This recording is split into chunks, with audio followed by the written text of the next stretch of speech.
Welcome to our webinar. This is our webinar on assessing your learners. My name is Jane Solis, and I am a senior technical readiness trainer with Learn on Demand Systems. For today, we're going to talk about what an assessment is and how they can be used in the TMS. You'll see what an assessment looks like to a student, and then some tips and tricks for writing assessment. We'll be going over 11 tips and tricks.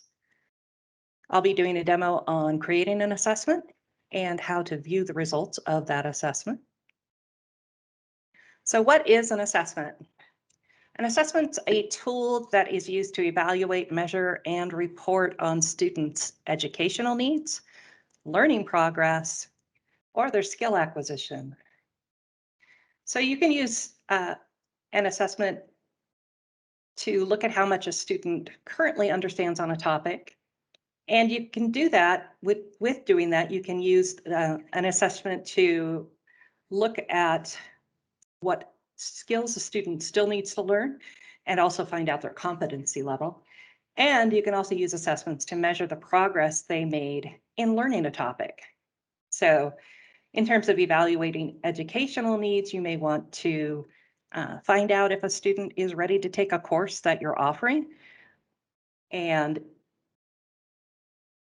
also, when they've finished a course, if they're ready to learn, take other courses that that you have available. You can measure learning progress. So where they are at the beginning of a course, you might have an assessment and then have an assessment at the end to measure the skills they acquired while they were in the course. You might also do that between different modules, so beginning and end assessments, so they can see that they learn what they've learned during that module. And you can also use assessments to report back to an employer or a program that the student is competent in that subject matter that they came to class to learn. So the assessment process and the big picture of it is that as an administrator, you're going to go out and write and design your assessment. And once you have those questions ready, you can input them into the TMS as an assessment. And once you have that assessment made, you can add it to a course as an activity. Students can then take the assessment if they are enrolled in a class or taking self-paced learning based on that course. And then in terms of viewing assessment results, an administrator can always see them. A student may be able to see them based on whether or not you have given them that access through the course when you set it up as an activity. So let's see what an assessment looks like for a student. When I'm logged in as a student and I'm going out to see my assessment, I need to open my,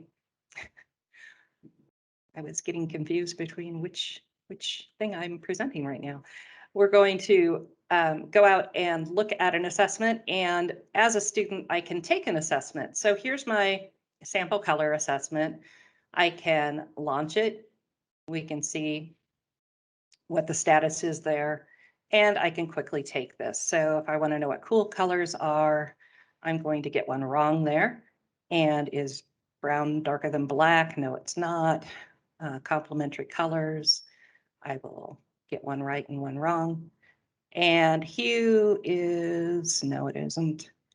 And you can tint by adding white. So let's hit submit. And you can see here that I scored only 60 because I got some right and some wrong. I have the ability to retake this assessment right now if I wanted to try and do better. And that is something that you control, whether or not the users can retake the assessment and also whether they can review an assessment. Let's take a look at reviewing it so the student can see what they've done right and wrong. And here at the top, I can again see the score. I can see which items I marked on the assessment here because I still have the check marks.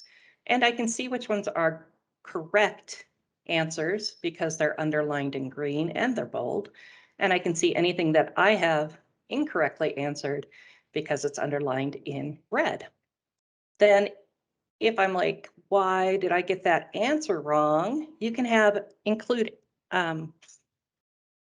answers, a section on why that question is answered the way it is, so you can give them more information there. And you can also include URL links inside your assessment that will take them out to another site and give them more information and resources to go back to and learn about that topic. So that is how a student can then view the assessment. Let us go on to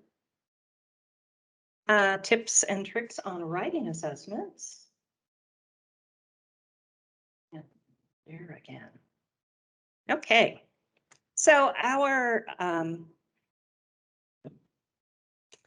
I'm going through different team names and I'm wrong on all of them. Let's see. Our instructional design team, there it is, gave us some best practices for writing assessments. And while we are teaching you how to do write assessments here, let me just let you know that our professional services team is available for that as well, and also can create courses and content for you if you're interested. Here are their tips and tricks. The first one is, there are 11, just so you know how far we're going. You can make sure that you're writing questions to cover the critical and important course objectives. So when you're thinking about which questions you want to ask, instead of just thinking that in this module or in this topic, I can ask these questions, look at your course objectives and the objectives for each module and make sure that your questions are mapping back to those in order to see that you're getting the critical content covered in your assessment. Number 2, each question should contain one idea and one answer. So if you start putting a lot of different concepts into a question or into the answers, it can get confusing for the student and the reader. And make sure that the question is concise, but also that the distractors in the answers either need to be 100% correct or 100% incorrect. And that keeps the question and answer simple and avoids issues of partially correct answers for you. So number 3, make each question ask something specific. You don't want to be vague in the types of questions you're answering, because that can give you bad reporting in the end, and it can confuse your users as well. Number 4, for multiple choice questions that have one correct answer, you want to include 2 to 3 distractors or not correct answers. So if you're using multiple choice and multiple select, so where there's either one answer correct or multiple answers correct, you should make it clear that there's only one correct answer for the question by saying something like, select the correct answer.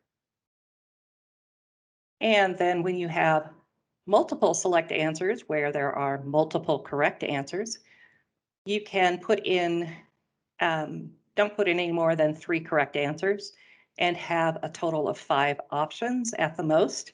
It can get to be a little tedious or too much for your responders if you overload them with too many options.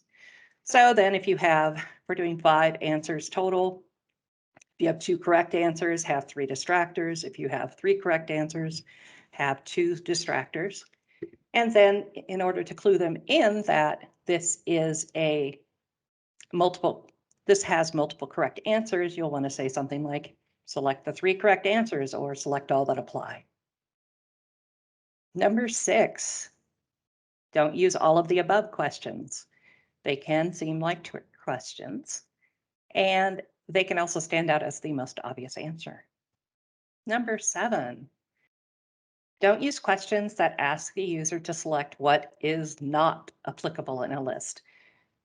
This can also seem like a trick question, and it can be confusing if the reader isn't reading very carefully.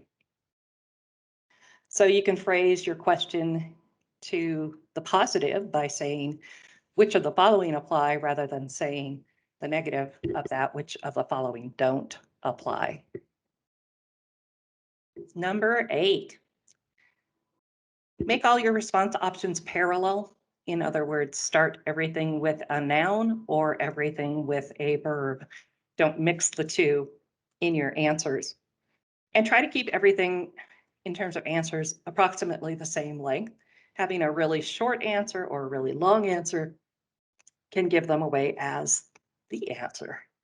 So be sure to use your correct beginnings for each of your answers. And the incorrect answers or distractors should be plausible to the reader who doesn't have the skill that you're looking for, but it should be unquestionably incorrect to a reader who does have that skill. So any of your incorrect answers should be on topic and refer to the subject matter that you are testing, but they should also be undeniably incorrect. So be sure that you are specific in your distractors. Whenever possible, number 10, provide specific feedback for why a question is correct or incorrect. And we do have that ability in our assessments to provide answer feedback, because that gives you a chance to continue that responder's learning and help them gain more knowledge as they're actually reviewing their assessment, instead of just wondering why they got the question right or wrong.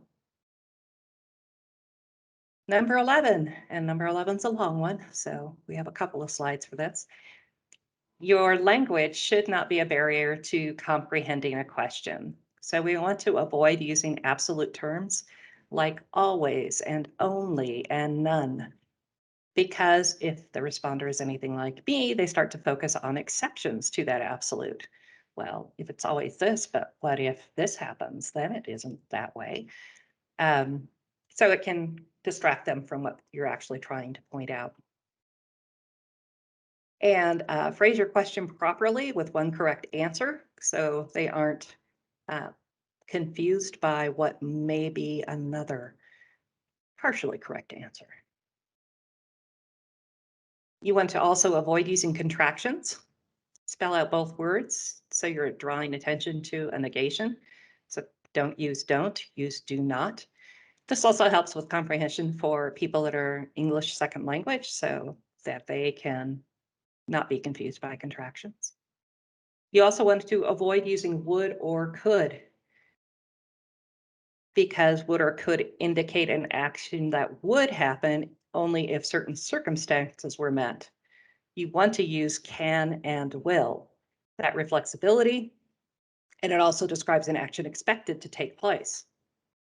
So that was our tips and hints, tricks for giving an assessment. Let's go out and create an assessment and take a look at what that means now. So as an administrator, let me play through my notes. You're going to come out to this assessment tile and choose to create an assessment.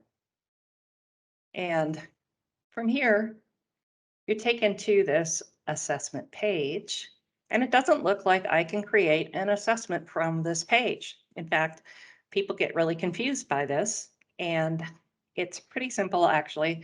The options come up after you save this page, and then you'll have the opportunity to design your assessment. So we're just going to say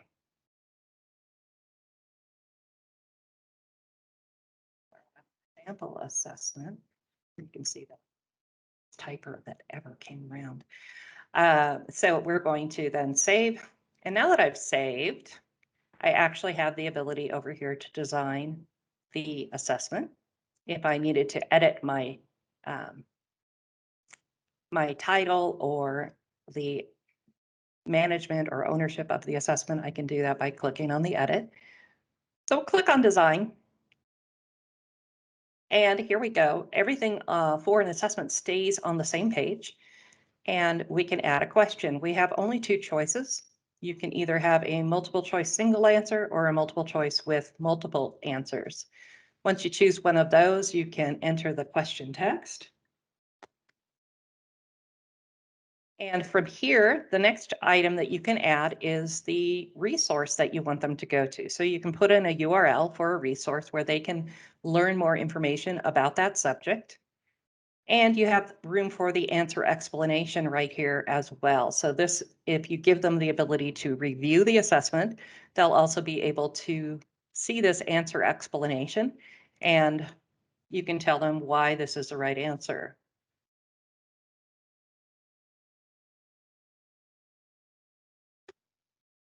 And down here, you can add how many choices that you want.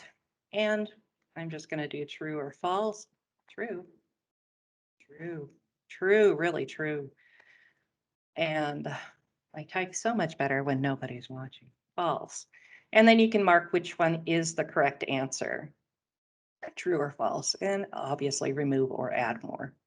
So once you click OK, you're going to have your question here. I can see which answer I've marked as true because it's bold.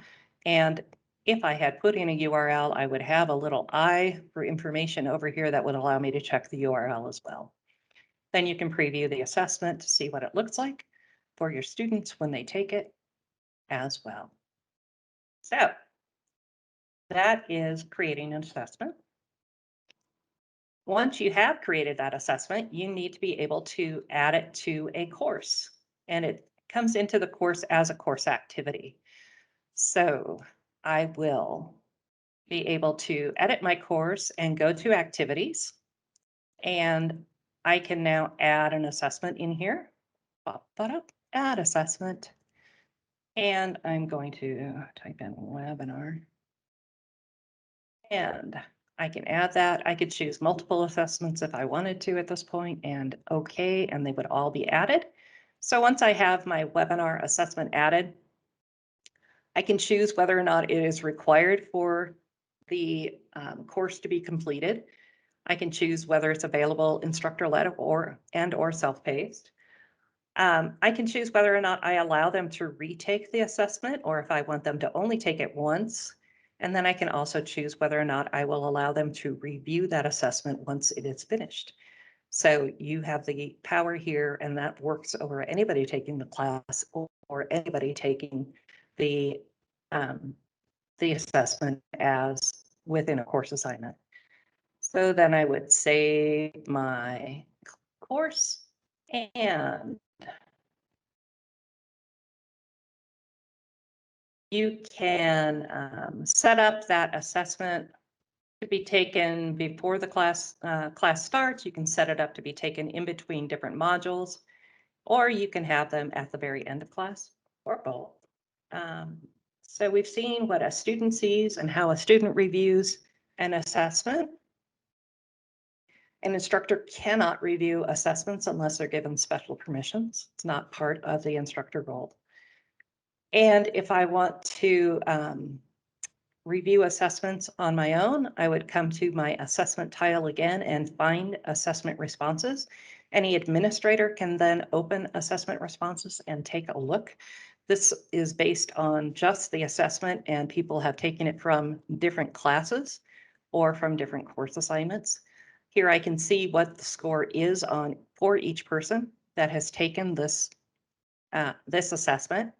And if I want to look, for instance, what answers they had issues with, I can go to the details link over here, and it will open that assessment for me, and I can see where they had an issue or had an incorrect answer. So you can actually see each and every one of the assessments from here.